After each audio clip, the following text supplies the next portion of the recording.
2 weeks post-op from my double mastectomy. Currently going through reconstruction surgery as well. And I'm going to call this the week of wins. It's been a great week. On Wednesday, I got the second set of drain tubes removed and felt like I could breathe so much easier. Both breast surgeon and reconstruction surgeon says that I'm healing nicely. I'm very happy about that, even though obviously I'm gonna be going in for more surgeries. Got my pathology results back. So yesterday took a field trip to see the breast surgeon, and he confirmed that there's no cancer found in the lymph nodes.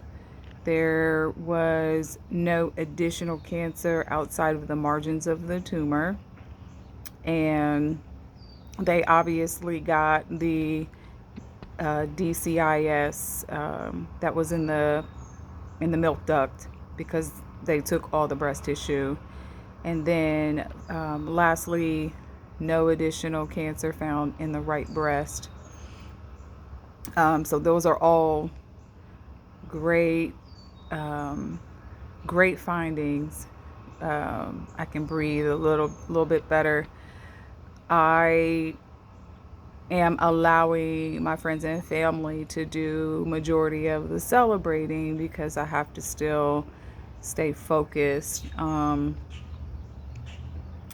I still have to see the medical oncologist, and that appointment is this coming week, in which I still don't know whether or not I'm going to be recommended for traditional chemotherapy.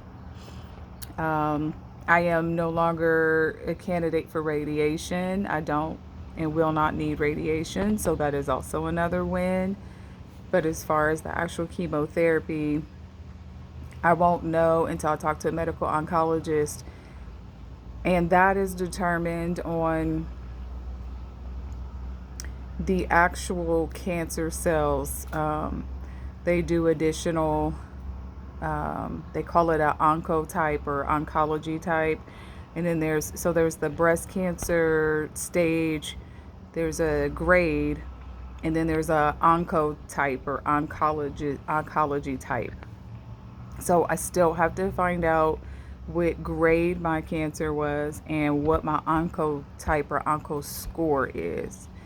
And once I find out what that is, based on the genetic findings of my actual cancer cells, that will determine whether or not chemotherapy is still an option, what type, for how long.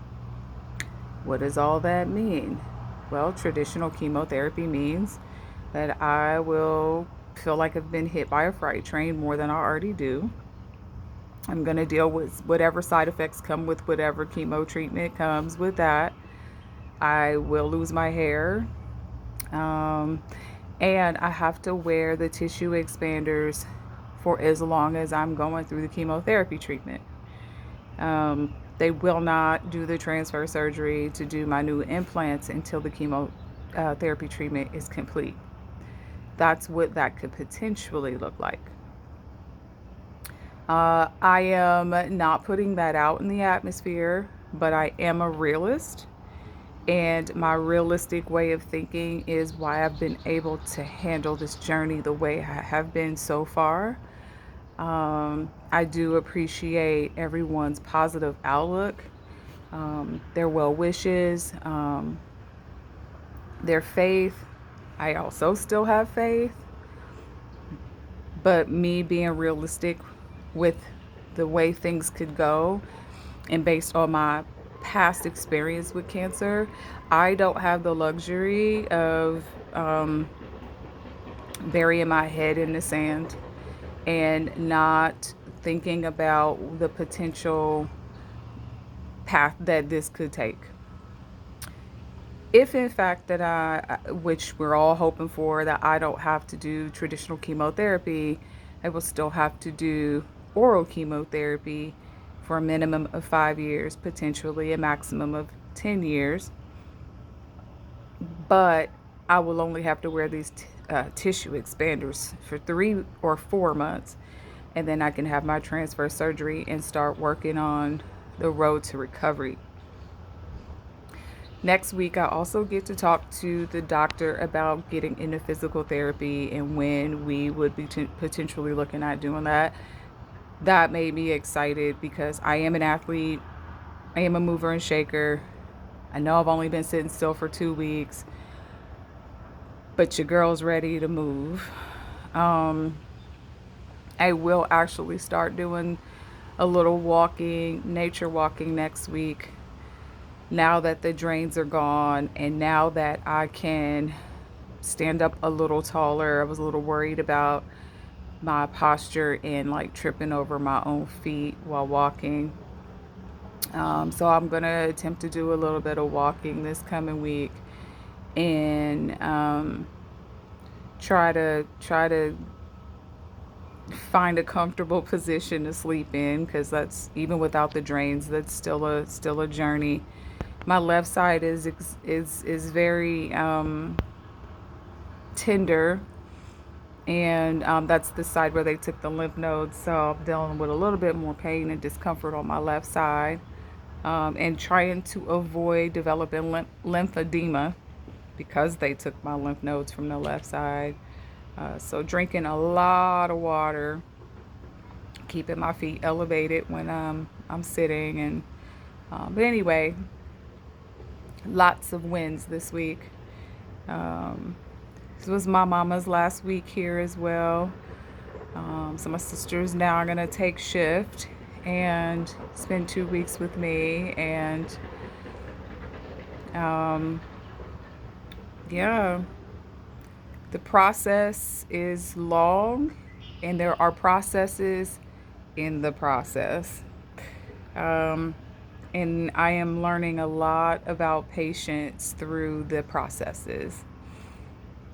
Probably more patience than I've never thought that I would have to learn. But I guess if you're going to learn patience, the best patience you can learn is with yourself. So before I can learn how to be patient with other people, I've got to learn how to be patient with myself. So that's what I'm working on.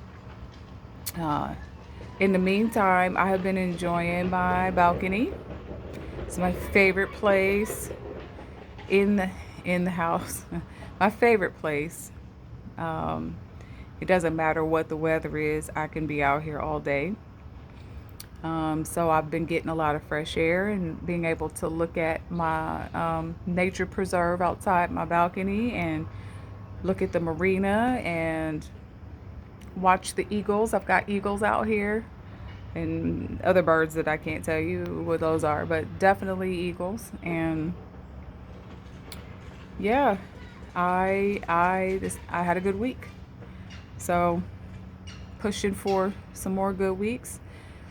And no drain tubes. Your girl don't got no more drain tubes. Like, everything else could have been bad, but them drain tubes coming out would have still been the biggest win this week, because yeah, I wish those on nobody. The level of discomfort is on a whole nother level. So here we go. 2 weeks post-op, and let's see what this week coming up is going to bring us. In the meantime, it is time to get this work.